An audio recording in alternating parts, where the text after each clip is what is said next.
महान लेखक Fyodor Dostoevsky का नाम तो आपने ज़रूर सुना होगा और ये भी संभव है कि आपने उनके द्वारा लिखे गए कुछ उपन्यास या कहानियाँ भी पढ़े हों। उनका जीवन बहुत ही संघर्ष से भरा हुआ था। जब वह केवल 13 वर्ष के थे तो उनकी माता की मृत्यु हो गई थी। दुर्भाग्यवश जब वो 18 वर्ष के हुए तो उनके ही नौकरों ने उनके पिताजी की हत्या कर दी। उस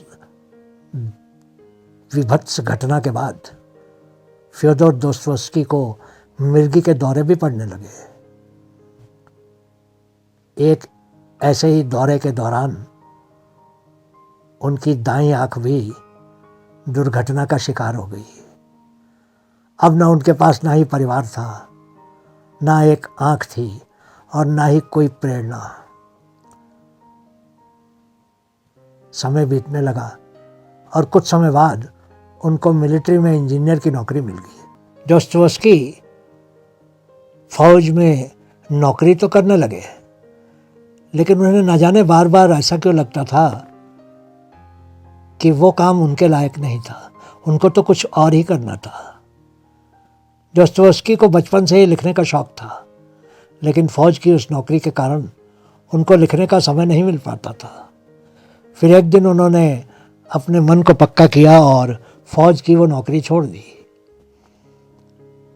जब उन्होंने उनका पहला उपन्यास पुअर फोक लिखा, उसने धूम मचा दी और वो उपन्यास कुछ ही समय में बहुत लोकप्रिय हो गया। लेकिन दुर्भाग्य कि उन पर क्रांतिकारी षड्यंत्र रचने का आरोप लगा दिया गया और उन्हें मृत्युदंड सुना दिया गया। ये उनका सौभाग्य ही था कि मृत्युदंड से कुछ मिनट पहले ही उनकी सज़ा को मृत्युदंड से बदलकर कारावास कर दिया गया और उनको साइबेरिया भेज दिया गया। 10 वर्ष की सज़ा काटने के बाद जब दोस्तोयेवस्की वापस लेनिनग्राद आए तो उन्होंने फिर से लिखना शुरू कर दिया। उन्होंने खराब स्वास्थ्य, गरीबी और कष्टों से भरे जीवन को भोगने के बाद भी कई अमर ग्रंथ लिख डाले।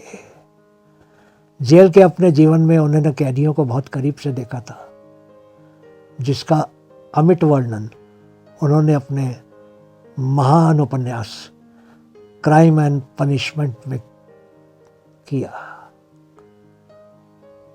मनोवैज्ञानिक उपन्यासों के जनक फ्योदोर दोस्तोयेवस्की अपने पाठकों के हृदय को छूने में सफल इसलिए रहे क्योंकि उन्होंने जिन कष्टों को अपने जीवन में भोगा था, उन्हीं को अपनी कलम की शक्ति से कागज पर उतारकर कहानियां और उपन्यासों में बदल दिया था।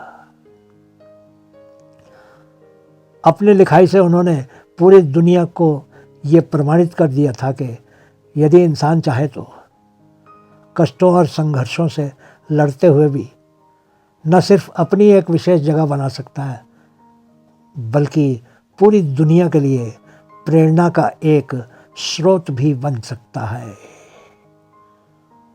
बहुत बहुत शुक्रिया।